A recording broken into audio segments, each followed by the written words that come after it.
sequência, eu gostaria de convidar o professor Kleber Ferrarese para subir ao palco. O professor Kleber é fisioterapeuta e doutorando em biotecnologia na UFSCar.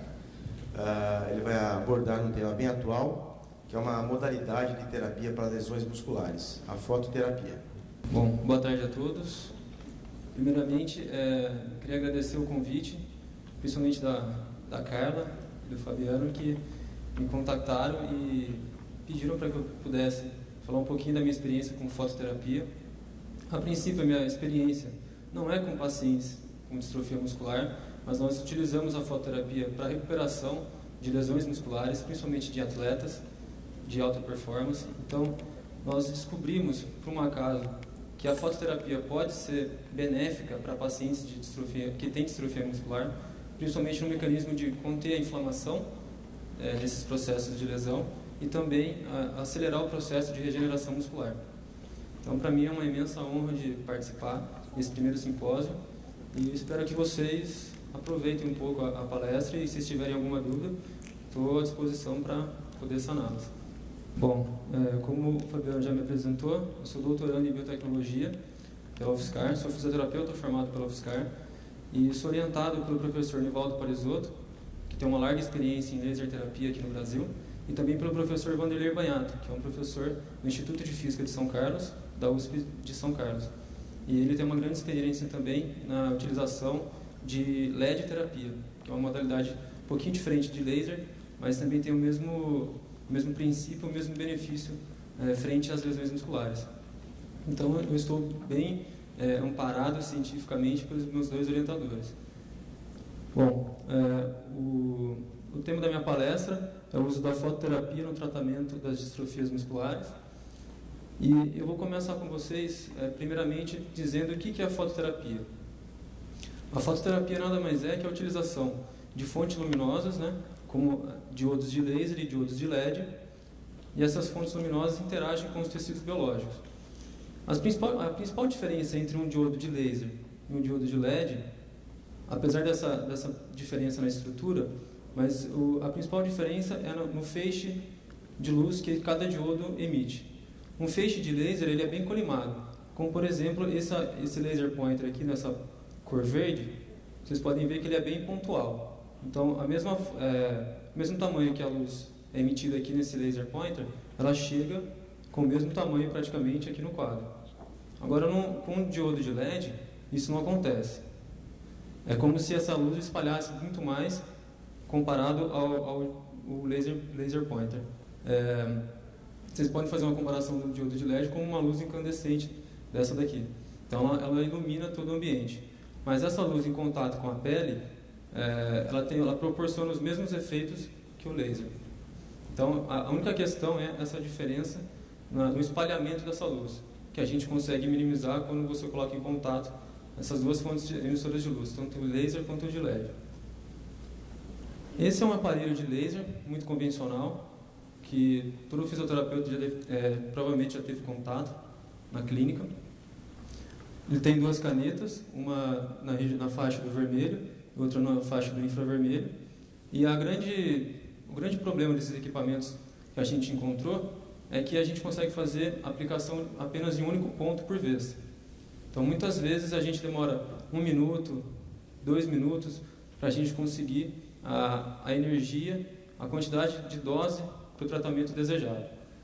E pensando nessa dificuldade e pensando na possibilidade de se irradiar grandes áreas corpóreas, mais o professor Nivaldo e mais o professor Vanderlei, nós desenvolvemos esse equipamento, que a gente chama de Manta Infra.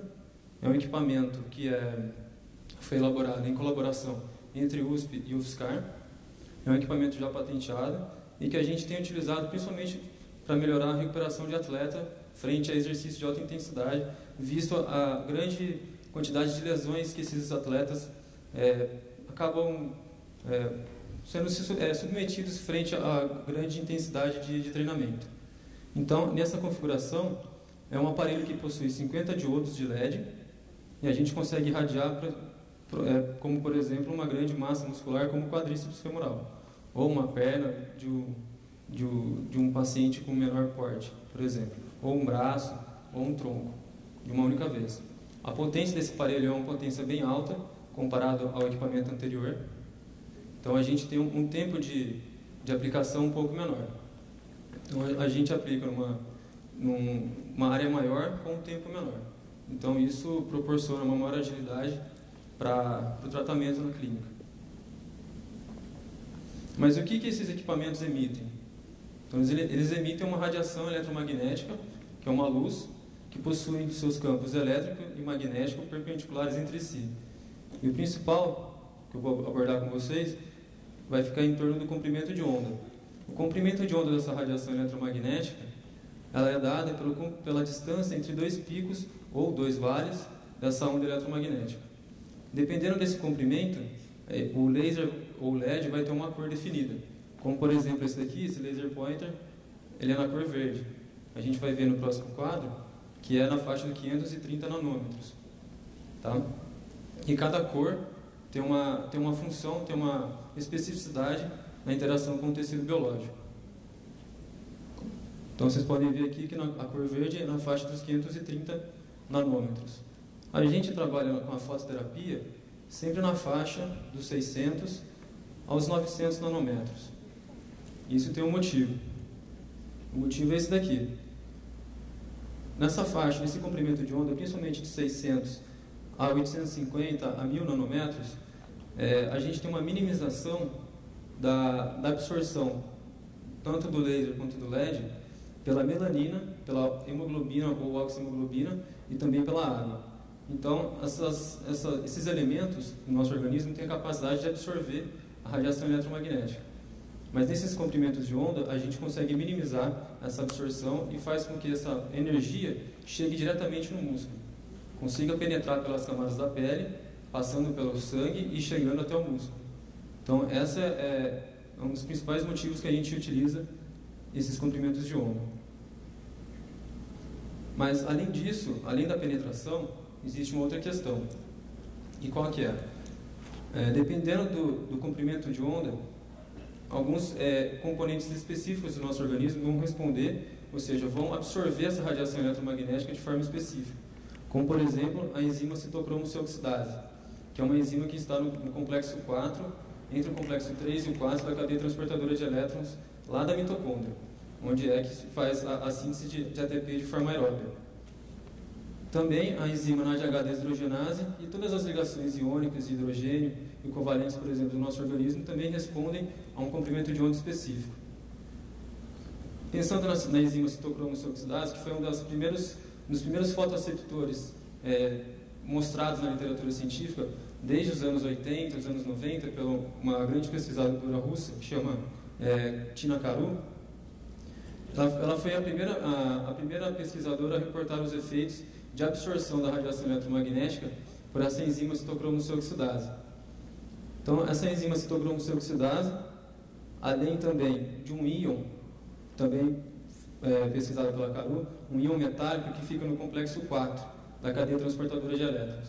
Então, também responde a uma faixa de 600 a 850 a 900 nanômetros.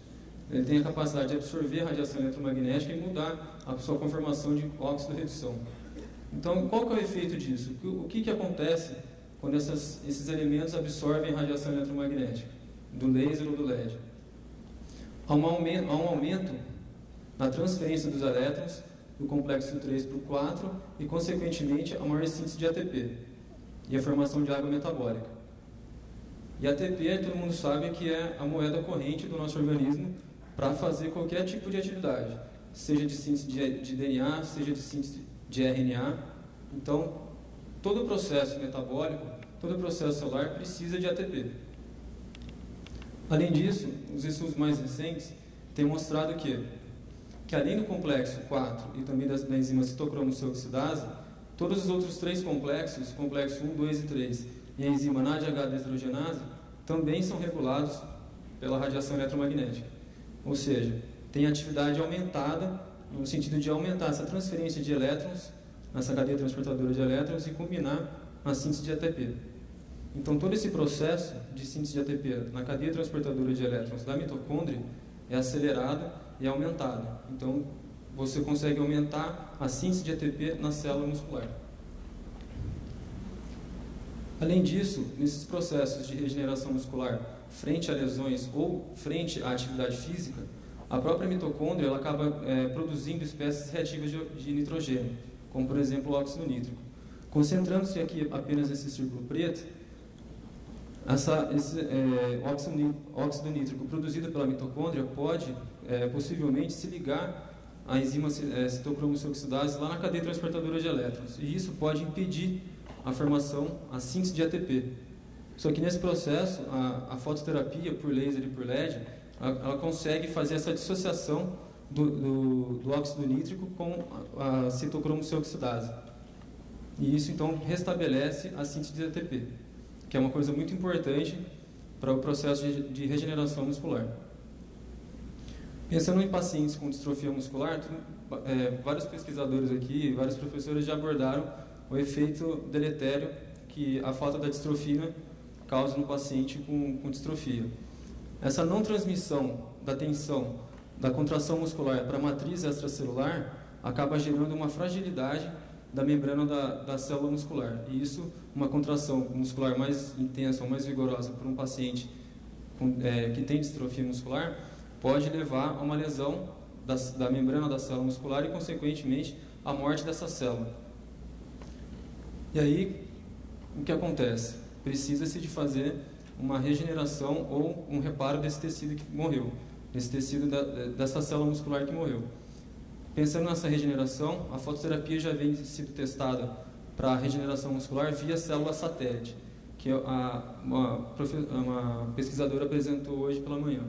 Essas células satélites são células indiferenciadas, consideradas células tronco indiferenciadas, né, que se situam na lâmina basal da célula muscular. Elas entram num programa de miogênese toda vez que existe uma lesão muscular importante ou uma microlesão no tecido muscular. Essas células passam a se proliferar e depois elas se juntam, se fundem à fibra muscular lesada, dando um maior suporte genético para a expressão de proteínas contráteis e, consequentemente, haver a regeneração do tecido muscular. Nesse processo, nós já, tanto estudos in vitro como estudos com animais de experimentação já têm demonstrado que a luz de laser e de LED é capaz de aumentar a proliferação dessas células satélites e também a diferenciação dessas células satélites em mioblastos e miotubos. E com isso, acelera-se o processo tanto de regeneração e também de repovoamento das células satélites lá na lâmina basal da célula muscular. E isso aumenta, então, a capacidade regenerativa do músculo frente a possíveis novas lesões. Esse é um estudo do nosso grupo, recentemente publicado, no modelo de lesão muscular com um bastão de ferro previamente congelado, que é um modelo chamado de criolesão. Então, fez uma incisão no músculo tibial anterior dos ratos, e aí aplicou-se uma barra previamente congelada em nitrogênio líquido para promover uma lesão muscular. Após a sutura dessa lesão, foi feita a irradiação com laser, e após as análises, depois de 3 dias, o animal foi sacrificado e foram feitas análises moleculares para ver como que o processo de regeneração estava ocorrendo nesses animais. O grupo que foi irradiado com laser aumentou a expressão de um gene chamado MIOD, que é um gene relacionado à diferenciação das células satélites. Então, aumentou-se muito a expressão desse gene no grupo que foi irradiado, que foi lesado e irradiado com laser. E o laser foi na faixa do infravermelho, 808 nanômetros. Também um outro gene relacionado à vascularização do tecido muscular, chamado VEGF, também foi aumentado nos 2 grupos, mas houve uma diferença no grupo irradiado comparado ao grupo que foi apenas tratado, que não foi tratado com laser. E um outro gene bastante importante também relacionado à fibrose muscular foi diminuído, que é o gene TGF-beta. Ele foi significativamente diminuído comparado à expressão do grupo que não foi tratado com laser. E a conclusão desse trabalho é que aumentou tanto a diferenciação de células satélites para facilitar o processo de regeneração muscular, como também aumentou a angiogênese e possivelmente a chegada de mais nutrientes para o músculo em processo de reparo e também de oxigênio. E diminuiu-se o processo de fibrose muscular, que é o incremento de colágeno e tecido cicatricial. Então, foi muito benéfico a utilização de laser nesse processo de reparação. Um outro estudo também, já não tão recente, já de 2009, esses autores aplicaram no modelo de suspensão dos membros inferiores para simular uma situação de gravidade onde não há descarga de peso. Os autores suspenderam os membros posteriores ou as patas traseiras dos ratos para simular essa microgravidade. E aí não houve descarga de peso e houve um processo de atrofia muscular. Só que os pesquisadores aplicaram laser em uma das patas dos animais e eles identificaram, através da incorporação de um reagente chamado BRDU, que marca o núcleo de célula satélite, que no grupo que foi irradiado, a pata que foi irradiada aumentou a marcação de célula satélite. E aqui, comparado ao grupo controle, que não recebeu o tratamento com laser, foi muito maior também, tanto na região superficial quanto na região profunda do músculo gastrocnêmio. A gente percebe que, tanto nesses dois trabalhos que eu apresentei, tanto o gene MIO-D, ou MIO-D1, e o TGF-beta foram regulados, foram diferentemente expressos pelo laser de baixa intensidade. E isso pode acelerar o processo de reparação do tecido muscular frente às lesões. Mas é importante que a gente perceba que o repovoamento das células satélites no estado de quiescência para as futuras situações de lesões também são importantes. E nisso, o laser de baixa intensidade, com estudos em culturas de células, já tem demonstrado que aumenta-se a proliferação dessas células para ter a autorrenovação ou repovoamento dessas células na lâmina basal do tecido muscular. Então, as células satélites são bastante importantes e se configuram no mecanismo de ação do laser para auxiliar no processo de reparo do tecido muscular. Pacientes com distrofia também têm sido reportados na literatura que tem um grande influxo de cálcio para dentro da célula muscular. E esse influxo de cálcio pode gerar um processo de apoptose, de morte celular, seja por uma deficiência na recaptação do cálcio na hora da contração do músculo, durante a atividade física do músculo, ou então por uma deficiência ou uma diminuição dos receptores para cálcio nos túbulos transversos. Então, resumindo, um influxo maior de cálcio dentro da fibra muscular, dentro da célula muscular, pode promover uma apoptose dessa célula muscular. E também, consequentemente, esse maior influxo de cálcio pode aumentar o estresse oxidativo da célula muscular, porque o cálcio promove uma maior produção de espécies reativas de oxigênio pela própria mitocôndria. Então, a mitocôndria passaria, a aumentar esse processo de produção de espécies reativas de oxigênio. Então, nessa figura cheia de setas para cima e para baixo, para os lados aqui, concentrando-se nessa região, a própria mitocôndria e a própria célula muscular tem enzimas antioxidantes, chamadas de superóxido dismutase, catalase e glutationa peroxidase. E o laser de baixa intensidade quanto o LED também são capazes de aumentar a atividade dessas enzimas.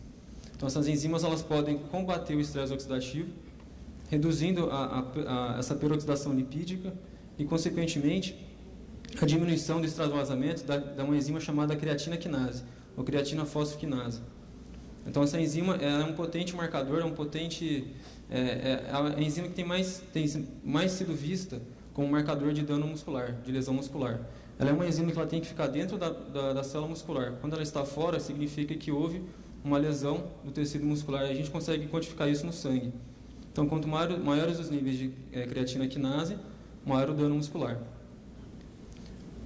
Um trabalho referente o único trabalho que existe utilizando-se laser, referente a pacientes com distrofia, é esse trabalho feito por Abdel e colaboradores, no qual eles coletaram sangue de pacientes com distrofia muscular do tipo Duchenne, compararam com outros pacientes controle que não tinham distrofia muscular e mediram o estresse oxidativo. E viram as diferenças entre pacientes que tinham distrofia e não tinham a distrofia. Após essa comparação, eles também pegaram uma pequena fração, uma alíquota desse sangue e irradiaram com laser, na faixa do vermelho, laser L-neônio. E eles identificaram que houve um menor estresse oxidativo nesse sangue após a irradiação. E eles atribuem, eles não sabem muito bem os motivos, mas atualmente a gente sabe que existe uma isoforma da enzima glutationa peroxidase, se não me engano é a GPX número 5, que ela fica no plasma sanguíneo. E aí você consegue aumentar a atividade dessa enzima para combater o estresse oxidativo no sangue. E pensando na creatina quinase, que eu havia falado para vocês anteriormente, esse trabalho é um trabalho clássico, que foi um dos primeiros trabalhos mostrando que a efetividade do laser de baixa intensidade no processo de contração muscular e de prevenção ao dano muscular frente à contração muscular.